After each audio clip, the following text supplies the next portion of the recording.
আমি আমি এই দেশে ট্যাক্স দেই, আমার অধিকার আছে। আমার ভাইগুলোকে কেন গুম করা হয়েছে আমি এটা অফিশিয়ালি জানতে চাই। আমার ভাইয়ের হাড্ডি চাই। আমাদের ঈদ ঈদ না, আমাদের মনে হয় যাতে ঈদ না আসুক।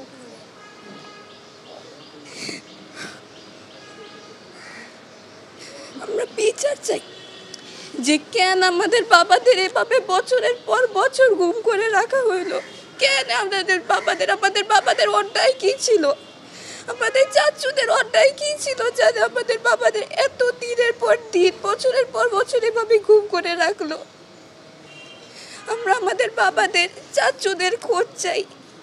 আজকে 12টা বছর আমি আমার ভাইয়ের ছবিটা নিয়ে রাস্তায় রাস্তায় দাঁড়াই, প্রশাসনে বিভিন্ন পর্যায়ে যাই, বসে থাকি। আমাদের সাথে কুকুরের মতো আচরণ করা হয় এবং আমি কোনো সহযোগিতা পাইনি। প্রশাসনে পর্যায়ে গেছি, আমি বিভিন্ন পর্যায়ে গেছি এবং 5 ঘন্টা বসে থেকে আমি জিডি করেছি। জিডিটা নিতে চাইনি, আমার মামলা নিতে চাই নাই, আমি পরে কোর্টে মামলা করেছি। আমরা 12টা বছর আমার আব্বু মাথার নিচে বালিশের কাছে চাবি রেখে ঘুমাইতেন। তার একটা বিশ্বাস ছিল তার ছেলে কোনো সন্ত্রাসী ছিল না, তার ছেলেকে ফেরত দিতেই হবে। কিন্তু আমার আব্বু সেদিন দেখে যেতে পারে নাই, আমার আব্বু মারা গেছে। আজকে আমার আম্মা তার ছেলের চেহারাটা দেখবে এবং সে আসে বসে আছে এবং সে প্যারালাইজড আজকে অনেকটা পাগলের মতো। কিন্তু কেন আমার ভাইদেরকে কেন গুম করতে হবে? কেন গুম করতে হবে? আমার ভাইয়ের সন্ধান চাই অফিশিয়ালি। আমার ভাইয়ের সাথে কি করেছে, আমার প্রত্যেকটা গুম হওয়া ভাইয়ের সন্ধান চাই।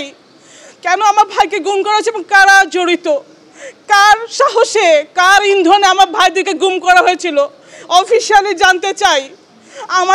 আমি এদেশের নাগরিক, আমি এই দেশে ট্যাক্স দেই, আমার অধিকার আছে। আমার ভাইগুলোকে কেন গুম করা হয়েছে আমি এটা অফিশিয়ালি জানতে চাই। আমার ভাইয়ের হাড্ডি চাই, আমার ভাইয়ের হাড্ডির সন্তান চাই।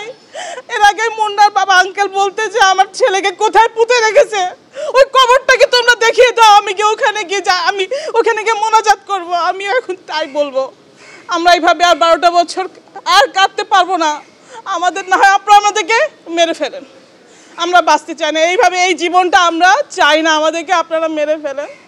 আমরা আর আপনাদের কাছে বলবো না বিচার চাই, আমার ভাইদের সন্ধান চাই। আমরা আসলে বাঁচতে পারছি না, আমরা পারছি না।